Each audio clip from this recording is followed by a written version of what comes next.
열왕기상 17장 18절 제가 18절 읽고 여러분은 21절 읽으시면 됩니다.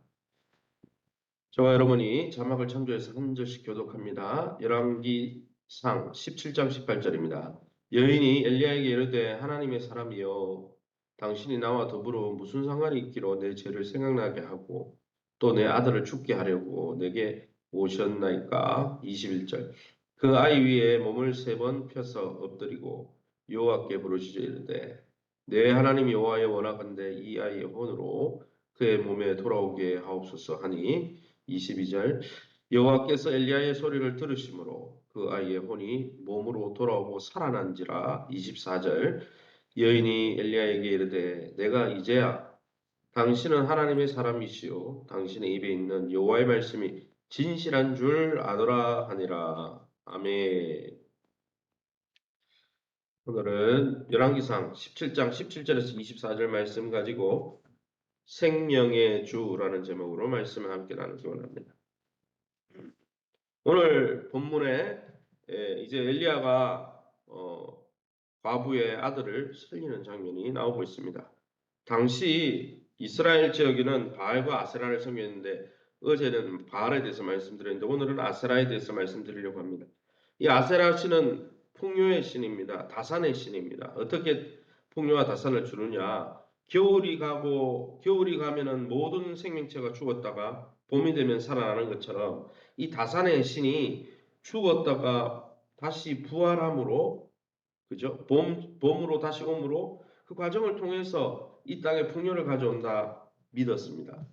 그러나 사랑하는 성도 여러분은 본문을 통해서 여러분 아세라 신이 과부의 아들을 살립니까? 아니라는 거예요. 과부의 아들을 살리고 그의 생명을 풍성케 하는 분은 하나님이시라는 거죠. 하나님이 사람들을 풍요하게 하십니다. 하나님이 생명을 주관하시고 생수의 강을 주시는 분이지 아세라나 바알이 우리의 생명을 주장하는 신이 아니라는 것을 오늘 사건을 통해 보여주는 것이죠. 그러면 오늘 우리가 믿고 의지하는 하나님은 어떤 분이십니까? 22절입니다. 22절 말씀에 여호와께서 엘리야의 소리를 들으심으로 그 아이의 혼이 몸으로 돌아오고 살아났다 했습니다. 하나님은 엘리야의 기도를 들으셨습니다. 아이에게 생명을 허락해 주셨습니다. 자신의 종의 기도를 들으시는 분입니다. 이는 엘리야가 하나님의 사람이라는 것, 하나님께서 아세라 신이 아니라 하나님이 사람의 생명을 살리는 분이라는 것을 보여주기 위해서 의도적으로 하나님께서 일으키신 사건입니다. 죽음의 절망에 사로잡혀 있던 그 가정에 하나님이 생명의 기쁨을 주십니다.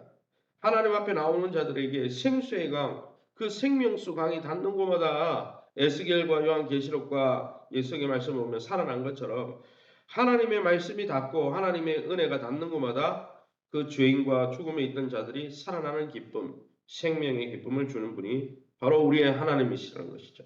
그러면 우리가 믿고 의지하는 하나님, 또 우리가 어떻게 섬기며 살아가야 됩니까? 18절입니다. 여인이 엘리야에게 이르되 하나님의 사람이여 당신이 나와 더불어 무슨 상관이 있기로 내 죄를 생각나게 하고 또 내 아들을 죽게 하려고 내게 오셨나이까. 이 과부는 아들의 죽음이 자기 죄와 관계 있다고 생각했습니다. 선지자는 하나님의 사람이지 않습니까? 그러니까 하나님의 사람이 머무는 곳에 하나님의 영이 함께하고 있고 하나님의 관심이 집중된다고 생각하니까 자기가 두려운 거예요. 자기의 드러나지 않은 죄가 생각난 것이죠. 그리고 어떻게 합니까? 여인의 두려워했다는 것입니다. 이 여인의 태도는 그 당시에 북이스라엘 왕 아합 왕이나 북이스라엘 백성들이 죄를 짓고 우상 숭배를 하면서도 깨닫지 못하고 자각하지 못하고 두려워하지 않고 돌이키지 않았던 그들의 태도와는 완전히 다른 것이죠. 그러나 그녀의 외침은 단순히 절망의 외침이었어요. 하나님을 믿고 의지하는 외침은 아니었습니다. 하나님께서 생명의 주관자라는 사실을 모르니까 선지자에게 기도해 달라고 부탁도 하지 않았습니다. 사랑하는 성도 여러분, 저와 여러분은 절망적인 순간, 소망이 없고 생명이 사라지는 순간에 여러분 하나님을 바라보고 있습니까? 이 여인처럼 그저 탄식만 하고 있지는 않습니까? 그 주님 앞에 나아가 믿음으로 의지하고 주님 앞에 부르짖어 하나님의 은혜를 입으시기를 예수의 이름으로 축원합니다. 21절 말씀입니다. 그 아이 위에 몸을 3번 펴서 엎드리고 여호와께 부르짖어 이르되 내 하나님 여호와의 원하건대 이 아이의 혼으로 그의 몸에 돌아오게 하옵소서. 엘리야가 이 기도 요청도 하지 않았지만 이 과부를 위해서 기도하는 것이죠. 죽은 아이를 위해서 기도합니다. 이는 하나님에 대한 강력한 신뢰 표현입니다. 여러분, 하나님을 신뢰하고 눈에 보이지 않지만 하나님이 살아계심을 믿는 게 뭡니까? 그게 바로 기도예요. 기도가 믿음이에요. 여러분, 믿음이 없는 사람은 엎드릴 수가 없어요. 그 뭐 하는 짓이냐? 차라리 내가 돈을 동원하고 사람 동원해가지고 해결하는 게 빠르지. 그건 하나님 안 믿는 사람이죠. 여러분, 하나님께서 생명의 주인이라는 믿음에서 나온 행동이 바로 기도죠. 엘리야는 그러기에 생사복이 하나님이 있다는 것을 깨달았기에 엎드렸다는 것입니다. 간청했다는 것입니다. 예수님이 마태복음 21장 22절에 무엇이든지 믿고 구하는 것은 다 받을 것이다 말씀하신 것처럼 여러분 믿음이 바로 기도가 바로 믿음이라는 것이죠. 저와 여러분의 기도는 하나님을 신뢰해서 의지하는 그 표현으로 날마다 부르짖고 있습니까? 이 엘리야처럼 저와 여러분이 생사복을 주장하시는 우리의 주인 되신 하나님 앞에 어떤 문제든 믿고 의지하고 의뢰함으로 응답받는 저와 여러분 될 수 있기를 예수님의 이름으로 축원합니다. 24절입니다. 여인이 엘리야에게 이르되 내가 이제야 당신은 하나님의 사람이요 당신의 입에 있는 여호와의 말씀이 진실한 줄 아노라 하니라. 여러분, 하나님에 대한 과거의 고백은 하나님께서 바알과 아세라와는 비교도 안 되는 살아있는 하나님임을 증거하는 고백입니다. 과부는 이 사실을 깨닫고 고백했지만은 하나님의 백성인 북이스라엘과 북이스라엘 왕 아합은 이 사실을 아직도 깨닫지 못하고 아무것도 줄 수 없는 바알과 아세라를 섬기는데 빠져 있었다는 것이죠. 사랑하는 성도 여러분, 저와 여러분은 얼마나 영적으로 깨어 있습니까? 하나님만이 우리의 생사화복을 주장하시고 하나님만이 우리의 인생의 갈증을 해결할 수 있는 우리의 가정의 어려움을 해결할 수 있는 생명수를 주실 수 있는 유일한 생수의 그릇 되신다는 사실을 깨닫고 날마다 하나님 품에 늘 머무시는 이 영생의 축복을 누리시기를 예수님의 이름으로 축원합니다. 시간을 우리 합심해서 기도합니다. 하나님을 바로 알고 의지하는 백성 될 수 있도록 하나님 안에서 주신 것에 만족하고 자족하는 영성을 배우도록 교회가 제자 되어 제자 삼는 교회 될 수 있도록 위해서 기도하시고 세우신 교회와 좋은 관계를 맺고 교회 공동체에 소속되어서 여러분 믿음 있는 사람은 공동체에 소속된 사람이에요. 공동체 안에서 함께 자라는 것이죠. 바른 믿음, 바른 교회관을 가지고 믿음과 건강과 기업과 자녀들이 회복될 수 있도록 우리 박인수 전성호 집사님 외에 오늘은 특별히 우리 조남숙 권사님 아들 되는 우리 생민 씨가 군에 가 있는데 또 이렇게 아마 체육 활동을 하다가 뒤로 넘어져서 뒤에 아마 펜스를 부딪혀서 머리가 찢어진 것 같아요. 그래서 단기적으로 기억이 잘 나지 않는다 그러고 있는데 하나님께서 우리 성민 씨를 만져주시고 우리 전원 권사님 가정을 만져주시고 깨끗하게 치유해주시고 오늘 엘리야가 귀한 기도할 때 하나님께서 그 과부의 아들을 일으켜 주셨던 것처럼 생명의 능력으로 깨끗게 해주시고 또 건강한 모습으로 회복될 수 있도록 또 그 가정을 위해서 또 우리 교회 환우들을 위해서 우리 합심해서 통성으로 기도합니다. 주여 하나님 아버지 은혜 감사합니다. 하나님의 은혜와 은혜 가운데 이 새벽에도 저희를 주의 보좌 앞에 인도해 주시니 감사합니다.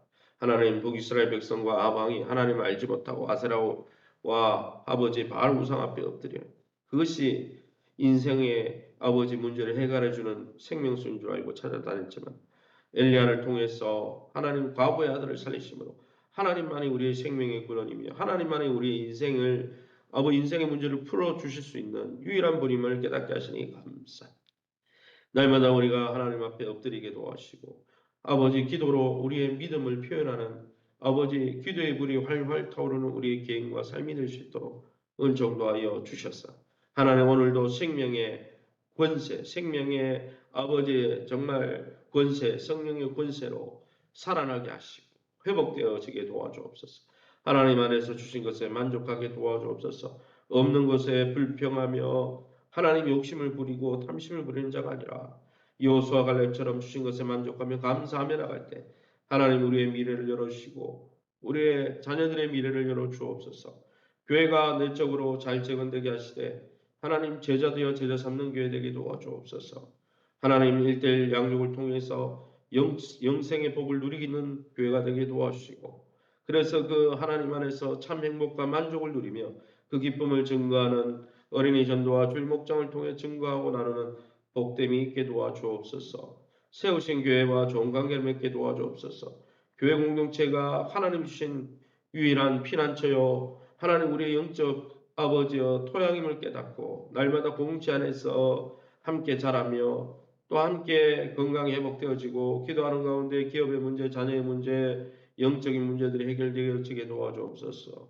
우리 박인숙 전성호 집사님 치유하여 주옵소서. 하나님의 능력의 손으로 붙들어 주옵소서. 하나님 아버지 우리 귀한 성민 씨를 만져 주시옵소서. 또 군부대에서 체육 활동하다가 또 이렇게 뒤로 넘어져서 하나님 편지를 받아서 또 이렇게 아버지 뇌에 또 이상이 있었다고 합니다. 하나님께서 그 꼬맨 자국 깨끗하게 치워주시고 뇌의 기억과 뇌의 모든 자각과 하나님 아버지의 기능들이 깨끗하게 회복되게 도와주옵소서. 나사렛 예수 그리스도 뇌의 주인 되시고 뇌의 혈관의 주인 되신 창조주의 이름으로 명하노니 그 모든 뇌의 기능은 원래 자리 보시기에 심히 좋았던 모습으로 돌아갈지어다. 하나님 깨끗게 하여 주시고 그 가정을 복되게 하여 주셔서 하나님이시는 하나님 안에서 누리는 영생의 복을 풍성히 누릴 수 있도록 축복하여 주옵소서. 이 새벽에 주의 보좌 앞에 엎드린 귀한 성도님들 약속의 말씀 붙들고 기도하다가 하나님의 생명의 능력 하나님이 다시 살려내시는 놀라운 능력을 경험하는 복된 이 하루 되게 도와 주옵소서. 모든 영광 하나님께 돌려드리며 예수 이름으로 기도합니다. 아멘.